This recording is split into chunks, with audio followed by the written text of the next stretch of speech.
Hi friend, मैं श्रीकांत, आपका clinical psychologist और आपका चैनल स्काई क्लिनिकल साइकोलॉजिस्ट में आपका स्वागत है। मैं आज आपको एक ऐसे टॉपिक तो बहुत कॉमन है, आप लोग के संबंध में हमेशा ये चीज़ आते रहता है, लेकिन लोग इस पर ध्यान नहीं देते और किसी लोगों ने इन पर ज़्यादा बातें नहीं करती है, जबकि ज़िंदगी का एक बड़ा अहम सा हिस्सा है। आज मैं इसी टॉपिक पर आपसे बात करने आया हूँ। इसे हम लोग कहते हैं एंगर मैनेजमेंट, जिसे हम लोग कहते हैं क्रोध, गुस्सा। इसको कि हमारे आम बोलचाल की भाषा में क्रोध या गुस्सा कहते हैं। तो इसके नुकसान भी आपको पता है, क्यों होते हैं इसको भी पता है, लेकिन ये हम आपको सब बताएंगे, उन सारे इवेंट्स को बताएंगे कि आखिर गुस्सा हमें आता क्यों है और हम इसे कंट्रोल कैसे कर सकते हैं। हमारे कौन कौन से ऐसे फैक्टर्स हैं जिसके लिए हमारी ये गुस्सा रिस्पॉन्सिबल होता है, और इसका जो इंड होता है वो इंड प्रोडक्ट क्या बनता है, और इस इंड प्रोडक्ट से हमारा रिजल्ट क्या मिलता है, और हम इसे कैसे कंट्रोल कर सकते हैं। आज मैं सभी इसके बारे में मैं आपको बात बताऊंगा।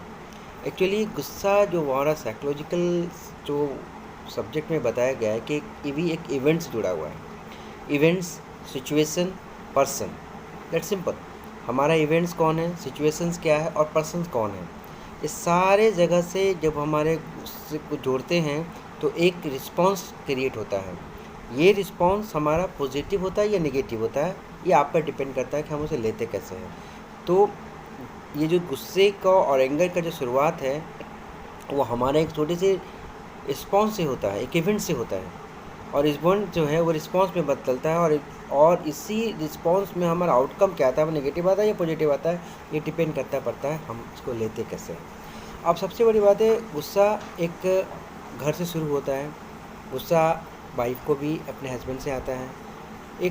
फिर इससे बाहर निकलते हैं चलाने के लिए, जब गाड़ी चलाते हैं या तो रास्ते में लोग मिलते हैं, वो आपके साथ कुछ इवेंट्स ऐसा करते हैं, उसमें गुस्सा आता है। फिर आप ऑफिस पहुंचते हैं, ऑफिस में कुछ ऐसे स्टाफ के साथ आपके कुछ नोक झोंक होते हैं, कुछ ऐसे होते हैं, उसमें गुस्सा आता है। तो गुस्सा का ये सारे सिचुएशंस हैं, बार बार आपको इस तरह के सिचुएशंस आएंगे, इवेंट्स आएंगे और हमें गुस्सा आता है। जनरली गुस्सा हमेशा छोटे लोगों पर आता है। गुस्सा जो होता है वो एक हमेशा छोटे लोगों पर आता है, और गुस्सा जो आने का कारण होता है कि चलो इससे मुझे कोई नुकसान नहीं होगा, चलो अपना अपना गुबार निकाल दो। पहले तो गुस्सा जो होता है वो एक तरह का प्रोटेक्टिव मैकेनिज़्म है। हमें अपने आप में जो गुबार होता है उसे हम गुस्से के रूप में निकाल देते हैं। ठीक है, कुछ हद तक वो सही है, लेकिन इस गुस्से से अब हम किसी को किल कर देते हैं, एक एंगर मैनेजमेंट जब हम किसी को मार देते हैं, तो ये कहाँ जाता है, इसका लेवल कहाँ चला जाता है, जो शायद आपके हमारे सोच से कहीं पर है। तो हमें ये देखना होता है कि हम जिस चीज़ पर गुस्सा कर रहे हैं, क्यों कर रहे हैं, उससे हमें क्या मिलेगा।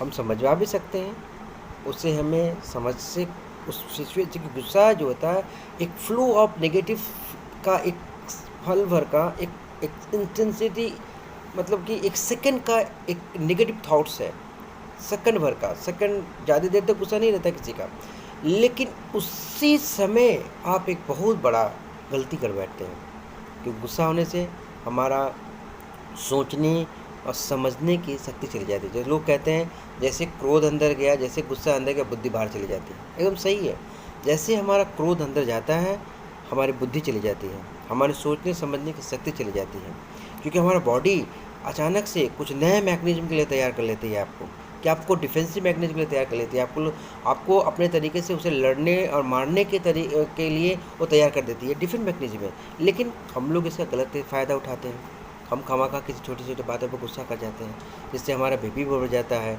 हमारा ब्लड फ्लो जो ब्लड का फ्लोइंग होता है वो बढ़ जाता है, हमारा आपका ब्लड वेसल्स है वो नॉरिंग हो जाता है, जिससे हमारा हाइपरटेंशन हो जाता है, जिससे ज़्यादा बहुत गुस्से आने पर हमारा हार्ट अटैक के आने में चांसेस होते हैं। ये हमारा एक नुकसान है। और सबसे ज़्यादा बात है कि ज़्यादा देर तक अगर हम गुस्सा रहते हैं तो इससे हमारी एंजाइटी बहुत बढ़ती है। सबसे ज़्यादा प्रॉब्लम आता है एंजाइटी में। इतना ज़्यादा आप गुस्सा समझिए कि हाथ में लिया हुआ एक अंगार है, एक आग है, आप उसको कैसे लेके चल सकते हैं। तो हमें इसको तो समझना होगा कि गुस्सा करते क्यों हैं। एक छोटी छोटी बातों पर आपको ध्यान देना होगा। आपके बच्चे आपके साथ गुस्सा कर रहे हैं, आपके हस्बैंड आपके वाइफ के साथ गुस्सा कर रहे हैं, आपके ऑफिस स्टाफ आपके साथ गुस्सा कर रहे हैं, आपके लोग चलते हैं आपसे कुछ, आप अपने आप के एटीट्यूड को थोड़ा बदलिए। अगर अनफेवरेबल सब्जेक्ट जरा भी आता है, आपको लगता है कि आपके लिए गलत कर रहा है, आपके विल के अगेंस्ट है ये, क्योंकि हमेशा गुस्सा आपके विल के अगेंस्ट ही होता है, तभी आप करते हैं। आप बार बार किसी को समझाते हैं, वो नहीं मानता, फिर आप गुस्सा हो जाते हैं। बार बार आप उसको समझाते हैं, ऐसा नहीं कि पहली बार किसी को गुस्सा आता है। जब इंसान किसी को किल करता है तो आप ये मत समझिए कि वो फर्स्ट टाइम वो ऐसा बिहेव किया हुआ तो आप उसे मार रहे हैं। जबकि मुझे पता है या और साइकोलॉजिस्ट ये जानते हैं कि वो जो इवेंट्स हो रहा था वो बार बार दोहराया जा रहा था लाइफ में उसके। जब वो कंट्रोल नहीं कर पाया तो ये गुस्से के रूप में उसे किल कर दिया, क्योंकि उसको दूसरा कोई रास्ता नहीं मिला समझाने का। वो लगा कि दिस एंड, अब मेरे में भी थ्रेशोल्ड ख़त्म हो गया, मेरे भी सहने की शक्ति ख़त्म हो गया, बस मुझे मार देने में करना। लेकिन यहाँ पर सोल्यूशन नहीं है। मैं आपको बताना चाहता हूँ, ऐसे में बहुत सारे इवेंट्स आए दिन देखते हैं, आए दिन। एक छोटी सी बच्ची को कोई बात बोल देते हैं, जैसे वो बच्चा पढ़ाई नहीं कर रहा हो, माँ ने बड़ा प्यार से बोला बच्चा पढ़ नहीं रहे हो, अब बार बार उसको बोलने पड़े, लेकिन उसको पढ़ने में कंफर्टेबल लग रहा होगा, लेकिन वो आपसे बात भी नहीं किया, तो वो क्या कह रहा है, आपके प्रति गुस्सा कर रहा है, गुस्सा कर रहा है, गुस्सा कर रहा है। तो आपसे तो छोटा है, आप बड़ी हैं, आप पर निकाल नहीं पाया, तो उस फांसी पर लटक गया, काम खत्म। गुस्सा कहीं नहीं कहाँ हुआ, द एंड ऑफ लाइफ। दूसरा क्या होता है, जब आप बड़े होते हैं कि छोटे और स्टाफ आपको समझा रहे भैया गलती मत करो, भैया गलती मत करो, भैया गलती मत करो, आप क्या उठे, नहीं माना, आप उठे उसे लेके थोप दिए, आपने उसको अटैक कर दिया, काम खत्म। अब वाइफ के साथ हो रहा है, बार बार आपने देखो वाइफ को समझा रहा होगा, हस्बैंड को वाइफ समझा रही होगी ऐसा मत करो जी, आप लिख कर लें, लिख पी के आओ घर में से, बार बार उसे समझा रहे होंगे, वो भी अनकंट्रोल हो गया, आप देखते होंगे नशा में है, उसको मार दिया। तो ये गुस्सा हमें बहुत नुकसान करता है हर स्टेज पर। किसी भी स्टेज पर गुस्सा हमें फ़ायदा नहीं करता है, किसी भी जगह पर गुस्सा हमारा फ़ायदेमंद है ही नहीं। तो हम इसे कंट्रोल करना सीखें। कंट्रोल करना ही गुस्सा का सबसे इम्पोर्टेंट और फाइनली इलाज कहिए। हमें समझना होगा गुस्से के सिचुएशन को, गुस्से के हालात को, गुस्से के स्टेज को, गुस्से के जो पर्सनल क्रिएटिंग सिस्टम है, जैसे हम गुस्सा कर रहे हैं उसको समझना पड़ेगा, क्योंकि गुस्सा से हमारा इलाज नहीं हो रहा है। आप गुस्से से अपने आप को जला रहे हैं और अपने आप को नुकसान भी दे रहे हैं, ये पता है आपको। तो इसका उपाय क्या करें? हर इंसान गुस्से को देखना चाहते हैं, गुस्से से चाहता है, हर इंसान चाहता है गुस्से ना हो। जैसे में आप चाहते हैं कि वो गुस्सा ना करे। एक तो मैं एक इंटरव्यू सुन रहा था, एक दिन मुझे बता रहा था एक बंदा कि बीवी मुझे बार बार किसी चीज़ों पर बोलती थी कि आप ये करते हो, आप ये गलत करते हो, आप ये गलत करते हो। मुझसे भी रहा नहीं गया एक दिन, तो मैंने उस पर अटैक कर दिया, अटैक किया, और अटैक करने पर उसकी गर्दन पर उसको चोट आई, या गर्दन पर जो ब्रेन को जाने वाली नली होती है वो ब्लॉक हो गई, और जिस कारण उसका डेथ हो गया। कॉज ऑफ डेथिंग सिस्टर था। आप सोच सकते हैं कि वो मारना नहीं चाह रहा था, लेकिन वो बार बार एक चीज़ को वो दोहराए जा रही थी एक ओवर पीरियड ऑफ टाइम, 1 साल 2 साल से, तो उसे रहा नहीं गया कि वो कंट्रोल नहीं कर रहा, अपने आप को समझा नहीं पा रहा, तो वो उसको सर्टिफाई करने के लिए उसको अटैक किया। अटैक में उसकी जान चली गई। वो आज भी ऊपर पेशाब कर रहा है, वो बंदा आज भी रिग्रेट्स में जी रहा है कि मैं ऐसा क्यों किया, लेकिन वो गुस्से से बुद्धि चली गई, बुद्धि से वो स्केल कर गया।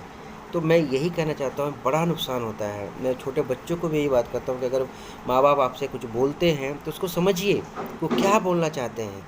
आप कुछ उसके बोलने से कोई गलत इंटेंशन मत में चले जाइए, और गलत इंटेंशन चले जाने से आप गलत काम कर लेंगे और आपका फिर नुकसान। तो मैं यही कहना चाहता हूँ, और सबॉर्डिनेट को भी, आप जो बड़े बड़े IAS अफसर को देखता हूँ, मैं कुछ छोटे छोटे लोगों से गुस्सा करने देखता हूँ, मुझे बड़ा आश्चर्य होता है क्यों कर रहे हैं। अगर वो प्यून है तो वो अपने मेंटल स्टेटस पर काम कर रहा है। आप जितना समझ रहे हैं, आप समझदार हैं, आपके तरह उसका नॉलेज नहीं है, लेकिन आप सोचेंगे कि आपके तरह परफेक्शन का काम करे तो फिर कलर क्यों है, फिर वो प्यून क्यों है, फिर आपकी तरह कुर्सी पे क्यों नहीं बैठेगा।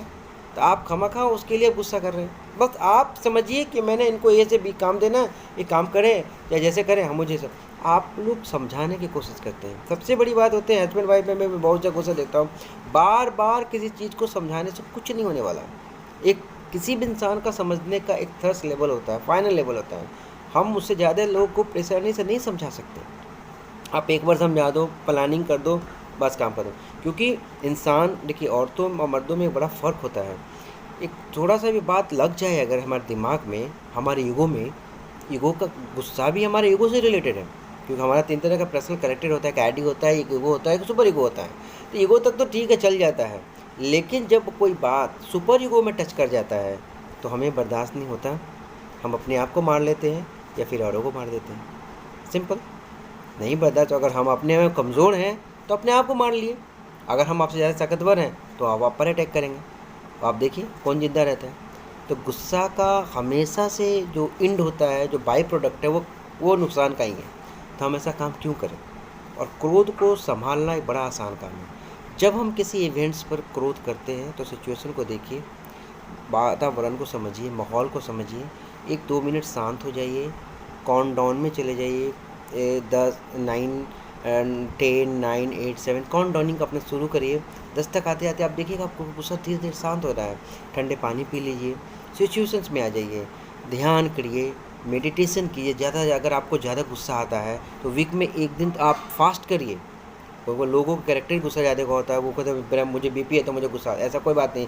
बीपी से गुस्सा से कोई संबंध नहीं है, वो आपका एटीट्यूड का प्रॉब्लम है। आप बार बार गुस्सा करके अपने बीपी बढ़ा रहे हैं, that is the problem. BP से गुस्सा नहीं आता, बल्कि आप गुस्सा करते हैं तो बीपी बढ़ता है। समझिए मेरी बातों को, ठीक है ना?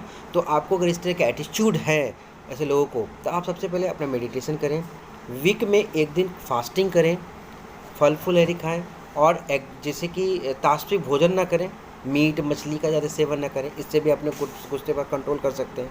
तो हमें एक बेटर लाइफ में जीना है, अच्छी ज़िंदगी जीना है, तो हमें ये सब करने में क्या नुकसान है? ये तो हमें कुछ ले नहीं रहा है, बल्कि अपने गुस्से की वजह से आप अपना भी नुकसान कर रहे हैं और किसी और को भी नुकसान कर रहे हैं। तो आप अपने परिवार को देखिए, अपने और सबॉर्डिनेट को देखें, आसपास के लोगों को देखें, समझें।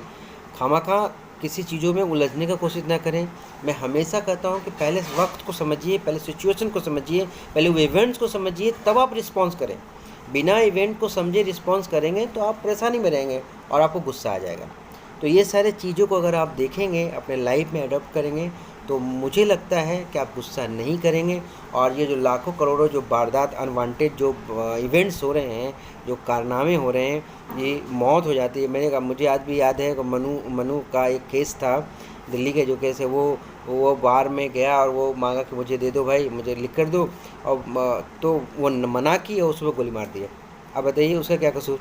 आपके गुस्से से आपके ईगो को इतना सेटिस्फाई नहीं कर सका, आपने उसे गोली मार दी और आप आजीवन कारावास। तो क्या मिलेगा इससे?